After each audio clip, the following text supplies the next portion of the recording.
Estamos en el espacio de entrevista de esta mañana, amigos televidentes. Paco Moncayo nos acompaña, candidato a la presidencia por el Acuerdo Nacional. Y está aquí precisamente porque he empezado ya a recorrer el país. Ayer estuve en la provincia del Carchi, hoy en la provincia de Imbabura. Gracias por acompañarnos y bienvenido. Y estas referencias de este contacto directo con la colectividad que se ha generado en estos últimos días, sobre todo en la provincia del Carchi, la señal de TVN Canal llega también a esa provincia. ¿Qué temas importantes le dejó esta visita y qué preocupaciones le dejó este contacto con los carchenses? Bueno, la verdad es que el norte del Ecuador, Imbabura, no está exenta de estos problemas. Hay una situación de depresión económica terrible. Ustedes saben que por el diferencial cambiario, por la situación de la economía del país, las cosas están muy baratas en Colombia. La gente pasa por Ibarra, pasa por Tulcán, apunta y Ipiales, vienen de Ambato, de Quito, de Riobamba a comprar cosas en Ipiales. Las personas se quedan a dormir en Ipiales, comen en Ipiales y hacen de nuestro territorio solamente una zona de paso. El comercio está deprimido, en el Carchi esto es muy grave, la agricultura y la ganadería están deprimidas, el transporte está deprimido, que esas son las áreas más fuertes que siempre han movido la economía carchense. Entonces, como pasa en Imbabura, el turismo ha disminuido, las empresas fabriles, especialmente textiles, se van cerrando. Es una situación de crisis alarmante la que vive el país y hay que trabajar arduamente para ayudar a que el país entero, porque es un problema del país y cada una de sus regiones salgan adelante. Sin embargo, estas características que usted ha destacado, tanto a nivel de la provincia de Imbabura con el tema textil, un poco artesanal, Carchi con este tema comercial y de transporte, ¿hay algún tipo de visión dentro del programa de gobierno que establezca acciones mucho más concretas de qué se podría hacer para de alguna manera que esta zona deprimida por esta situación pues pueda solventar de mejor manera? Porque el gobierno ha intentado tomar algún tipo de acciones y medidas que sin embargo no han dado resultado. Este es un problema antiguo del país y es que no se han tomado medidas estructurales para cambiar los modos de producción de las fronteras en general. Nosotros hicimos una ley de fronteras, de desarrollo fronterizo, que lastimosamente el presidente Correa vetó totalmente y la archivó. Las fronteras, estuve también recientemente en Huaquillas, estuve también en Saruma, he estado en la frontera en general, se está sintiendo con más fuerza los problemas que tiene el país. Por supuesto hay que tomar medidas de corte inmediato. Me parece bien que se haya creado esta canasta que permite que los comerciantes en el Carchi puedan comprar los productos y vender de este lado para que la gente no pase a Ipiales. Sin embargo, que esta canasta es favorable para los ecuatorianos, no se conoce. En Quito, por ejemplo, no saben y van directo a Ipiales, no saben que si adquieren en Tulcán van a adquirir más barato que comprar en Ipiales y pagar el impuesto que tienen que pagar. Entonces también falta difusión. Pero esas son medidas de corto plazo para salir del apuro. Las grandes medidas tienen que ser al menos en esta región del país. Lo que estamos haciendo, convertirles a estas regiones en potencias agroalimentarias, darle valor agregado a la producción agrícola. El Carchi, por ejemplo, el 40% de la papa que se consume se produce en Carchi. Si usted le da valor agregado, si pequeñas, medianas, microempresas elaboran esos productos para venderlos a Colombia, al Ecuador, no como la papa simplemente, sino como elaborados de la papa, usted va a darle un valor agregado, va a mejorar el comercio. Si usted, en lugar de tener muchas empresitas de transporte pesado, logra conformar una gran empresa de servicios logísticos que pueda competir con Venezuela. Esas medidas tienen que darse medidas ya de tipo estructural para cambiar el modo de producción que alimenta la economía de esta región. El tema tributario también ha sido uno de los cuestionamientos que se ha generado en las zonas deprimidas, Imbabura, Carchi, Sucumbíos también, en torno a esto, Esmeraldas. Con respecto a temas como, por ejemplo, el pago adelantado del impuesto a la renta y otras circunstancias más, ¿se ha contemplado esa situación? ¿Consideran que es necesario, no solamente por la particularidad que existe en la zona fronteriza, sino en todo el país, el empresariado que ha dicho, no nos parece justo que debamos pagar algo que todavía no sabemos si vamos a ganar y que lógicamente es evidente que la situación económica no lo van a hacer? Bueno, hay tres impuestos fundamentalmente que hay que resolverlos. El primer impuesto, el IVA, tiene que bajar a 12 una vez que haya pasado ya el periodo que estamos solidariamente apoyando a las provincias que sufrieron del terremoto. Nosotros planteamos que inclusive debería bajar a 10. ¿Por qué? Porque eso incrementa la capacidad adquisitiva de la gente, es como subirle en algo el sueldo, porque todos pagamos IVA todo el tiempo. Y después bajarlo todavía a 10, para reactivar la economía. Son medidas contracíclicas, eso sabe cualquier economista. Yo creo que es el impuesto más irracional, el anticipo del impuesto a la renta, porque como usted bien dice, termina el año, no tenemos beneficios, no hay renta que distribuir, ¿qué impuesto cabe? Sin embargo, usted sabe por qué se ha puesto ese impuesto. Yo he averiguado. La razón es que se aduce que las empresas llevan doble contabilidad, que las empresas declaran pérdidas todos los años y que al término los dueños de las empresas son cada vez más ricos y no se explica cómo puede ser que si cada año declaran pérdidas esto sea posible.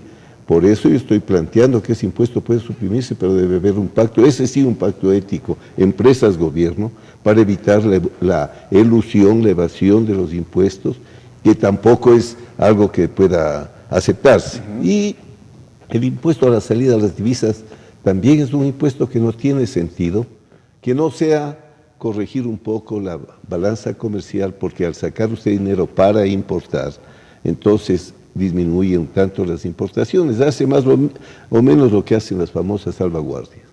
Pero en cambio, a la expatriación de las utilidades habidas honestamente, no se tiene por qué colocar impuestos. Hay que hacer una reforma tributaria. La política tributaria es una política de desarrollo, no solamente una política de recaudación. En este periodo ha sido de recaudación. El tema tributario es quizás uno de los, en este momento, la fuente más importante de financiamiento que tiene el presupuesto del Estado. Si no me equivoco, es entre 33 y 33%, 30 y 33% de financiamiento, y eliminar ese tipo de situaciones, claro, va a generar una brecha que ya para el 2017 se prevé que va a ser muy, pero muy grande, y que la posibilidad de financiarla es muy reducida y muy limitada. Sí, pero hay que tomar en cuenta, mire usted, que el impuesto a la salida de divisas, el impuesto del anticipo al impuesto a la renta, no son los que más pesan.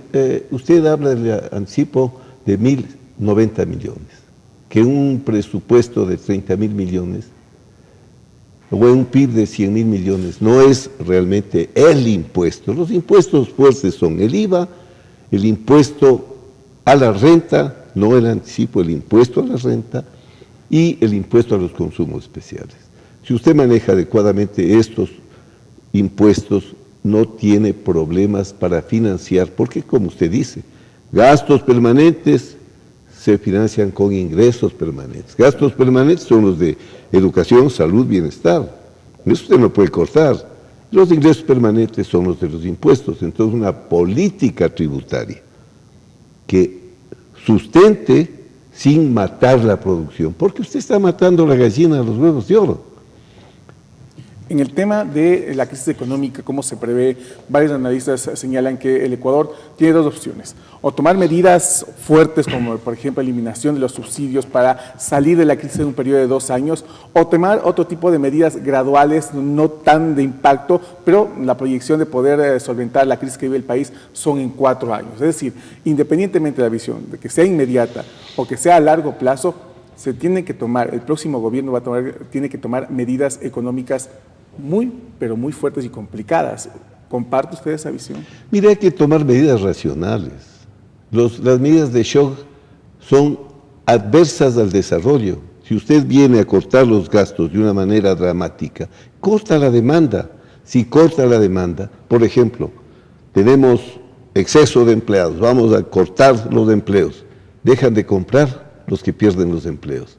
Al no comprar, disminuye la demanda, el sector productivo no tiene a quién vender. La economía es de mucha lógica, ¿no? Por eso es que las madres de familia son excelentes economistas, no necesitan ser PhD. Usted tiene la necesidad de hacer reformas graduales. Por ejemplo, si usted tiene un déficit hoy de 5.000 millones de dólares cada año, porque se ha gastado sin ninguna prudencia, usted no puede decir: yo voy a tener presupuesto cero déficit. Yo lo que nuestros estudios nos permiten decir que en los 4 años podemos llegar al presupuesto cero déficit. ¿Cómo? Por 2 vías, porque también la gente dice cortar, no. Por la vía de cortar todos los gastos superfluos, acabar con el despilfarro. Mantener subsidios. Mantener los subsidios. ¿Cómo lo va a mantener usted los subsidios a las madres jefas de hogar? $50. A las personas con discapacidades, pero $50. Gasolina, electricidad. Mire, la gasolina gas. ya no está subsidiada con la caída de los precios del petróleo. El gas, yo en eso, por ejemplo, estoy de acuerdo, tenemos que ir modificando. Ya hemos cambiado la matriz energética, ya tenemos energía limpia. Hay que consumir esa energía, pues no vamos a seguir quemando petróleo. Si ya tenemos energía limpia, y es un buen paso de este gobierno, cocinas eléctricas, vehículos eléctricos, transporte masivo eléctrico, que además no son contaminantes. Pero entonces, mire, tiene que ser por la vía de mejorar los ingresos y de recortar todos los gastos superfluos. Es como en cualquier casa, ¿no es cierto? Si yo estoy gastando 1.500, mi sueldo es de 1.000, yo tengo que ver cómo puedo incrementar mis ingresos, no solamente cortar los gastos. ¿Cómo puede usted incrementar los ingresos? Mejorando el empleo, atrayendo la inversión nacional que se fue y la inversión extranjera que no quiere venir. El Ecuador es el país con menor inversión extranjera directa. Chile, que es un país gobernado por un gobierno socialista, tiene 8 veces más inversión extranjera que el Ecuador. En temas mineros, sin embargo, la minería es la mayor atracción. Finalmente, el tiempo nos queda muy corto, nos gustaría conversar en algún momento, ojalá tengamos 1 hora para dialogar, le invitamos ya de manera pública. El tema de la reforma de la Constitución, muchos de los candidatos han cuestionado este hiperpresidencialismo que marca la Constitución del Ecuador, y para esos cuestionamientos generan una reflexión. Entonces, eso quiere decir que una de las opciones que también manejarían es una reforma de la Constitución o convocar una constituyente, que es uno de los temas que inclusive Enrique Ayala Mora, candidato asambleísta por la provincia de Imbabura, planteó en algún momento. Hemos conversado mucho con Enrique, pero si usted convoca en crisis, en una fase depresiva del ciclo económico, una asamblea, todos los inversionistas se van a quedar esperando a ver qué resuelven los asambleístas. Usted tiene que convocar elecciones, tiene que estructurar la asamblea. Ese tiempo sería tiempo perdido para la recuperación inmediata que requerimos. Por eso hemos hablado con Enrique hacer una fórmula mixta. De entrada a la consulta para romper con la institucionalidad perversa del hiperpresidencialismo. Esa acumulación de todas las funciones en el presidente, en el partido de gobierno. Esa asamblea que no legisla como legislador principal, que se ha vuelto un colegislador secundario de Carondelet, que no fiscaliza, no han fiscalizado 10 años. Una justicia con jueces que están siendo controlados por el Consejo de la Judicatura, que es el juez de jueces, que intimida a los jueces. Control, Contraloría, Fiscalía. Mientras no tengamos una república de nuevo, con división de funciones, con pesos y contrapesos, con chequeos mutuos, vamos a seguir en este desastre.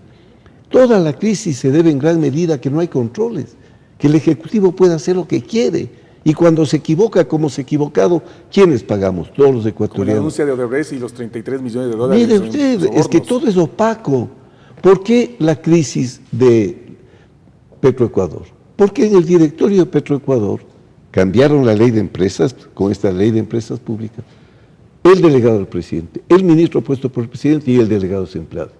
¿Quién ve lo que está pasando adentro? El presidente, el presidente, el presidente. No hay control. Por eso hay que salir del hiperpresidencialismo, porque de ahí nacen muchos de los problemas económicos, sociales y políticos mismos que estamos viviendo. Agradecemos a Paco Moncaya, amigos televidentes, candidato a la presidencia por el Acuerdo Nacional por el Cambio. Nos vamos a una pausa, seguimos con más invitados.